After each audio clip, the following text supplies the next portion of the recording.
Rohamrendőrök tudták csak megfékezni a verekedő nyíregyházi futballszurkolókat tegnap este Makón. Ha a Nyíregyháza nyert volna, biztosan bajnok a másodosztályban és feljut az NB1-be. Ez azt is jelentené, hogy a Ferencváros marad az NB2-ben. A meccs 1-1 lett, ezért dühöngtek a nyíregyháziak. Így a döntés a jövő hétre marad, még mindig a Nyíregyháza az esélyesebb. Még vége sem volt a meccsnek, néhány nyíregyházi szurkoló átment a makóiakhoz és verekedni kezdtek.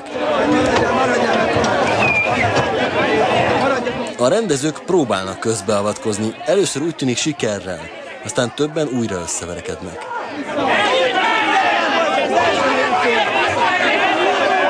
Egyikük ott középen a háttára esik, a társai próbálják felállítani, de nem sikerül.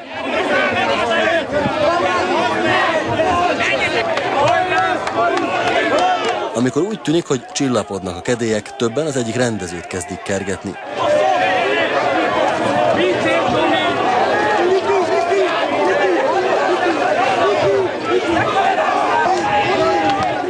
Közben a túloldalon megérkeznek a rohamrendőrök, ott is a rendezőkre támad több szurkoló. Lassan szorították le a szurkolókat a nézőtérről. Látszik, hogy van sérült is. A rendőrök végül senkit nem vittek el. A szurkolók még sokáig szítták a rendőröket, az elmúlt hetek rendőrbotrányait emlegetve. Végül a rendőrök a buszig kísérték a nyíregyháziakat, akinek a csapata még mindig a Ferencváros előtt áll, így esélyes a feljutásra.